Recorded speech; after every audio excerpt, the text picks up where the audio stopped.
इसी क्षण में नाव की साथ से कैसे अलक्षित हो गए, ना जानने की किस देवता में आने दर नौका जल में नहीं दिखा रही है। श्री सत्यदेव से महात्माएं को धन कौन जान सकता है। यह कहकर वह अपनी धनियों के साथ विलाप करते हुए कन्या को गोद में लेकर रोने लगे और कलावती भी स्वामी को न देखकर से अति दुखित हो गए। पति को पादुका लेकर और सती होने से इच्छा करने लगी। कन्याओं को यह चरित्र देखकर धर्मज्ञ साधु बुनियादी स्त्री के साथ अत्यंत शोक में युक्त होकर विचार करने लगा कि मैं सत्यदेव की माया से विरामर चला हुआ है, अब यथाविध श्री सत्यनारायण भगवान का पूजा करूंगा। इससे बोलिए सत्यनारायण भगवान की जय।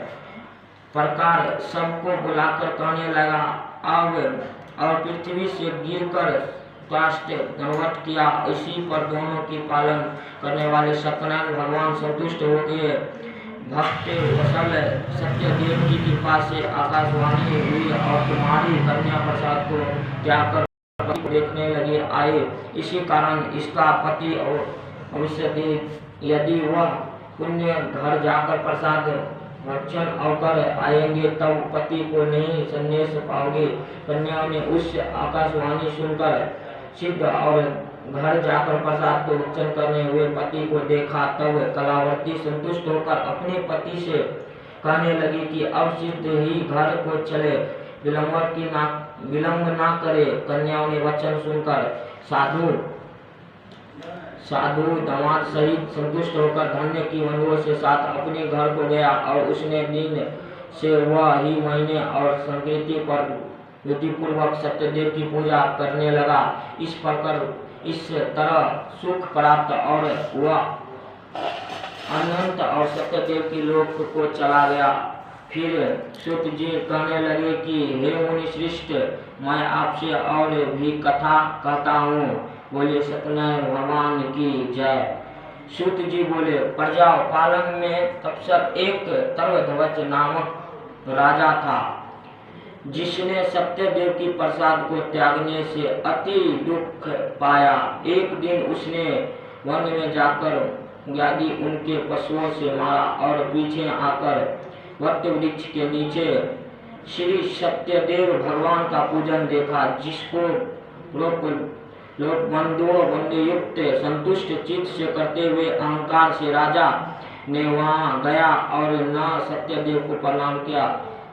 जब वे गोप राजा को प्रसाद देने लगे तो राजा ने प्रसाद नहीं लिया। तब वे गोप वहां प्रसाद को रखकर चले आए। राजा ने प्रसाद को अनादर किया और इस तरह प्रसाद का अनादर करने से उसने अति दुखित पाया।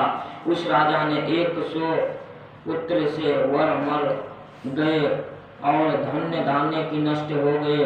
तब राजा ने अपने मन से विचार किया कि सत्यदेव न ही धन्य नष्ट कर दिया है, इसलिए मैं अपनी रहूं वहाँ पूजन होता था। वह विचार वहाँ जाकर ऐर्य से साथ भक्ति व्याप्त होकर विधि से अपनी सत्यदेव की पूजन किया। तब सत्यदेव की प्रसाद से धन्य पुत्र आदि युक्त वहाँ हुआ और इस लोक में सुख पाकर अत्यंत श्री सत्यलोक में को गया। जो प्राणी अति दुर्लभ से सत्यदेव की व्रत को करता है, वह भक्ति युक्त होकर पवित्र फल देने कथा को सुनता, उसकी सत्यदेव की प्रसाद से धन्य नानी प्राप्त होती है। यदि धन्य पाप यदि छूट जाए, धन्यादि युक्त से छूटे, इसमें कोई संशय नहीं है। इस पुनीत व्रत को करने से प्राणियों सदा सुख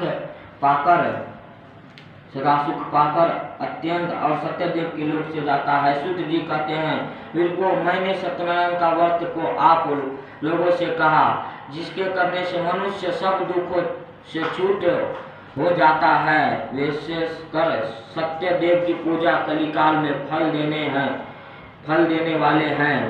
उन्होंने यह कोई काल, कोई सत्य, कोई परमेश्वर, कोई सत्यनारायण भगवान और कोई सत्य देव कहेंगे।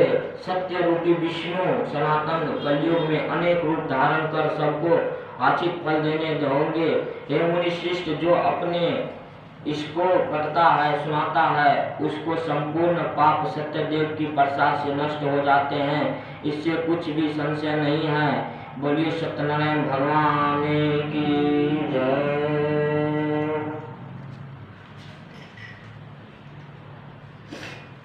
आरती है तो है ना।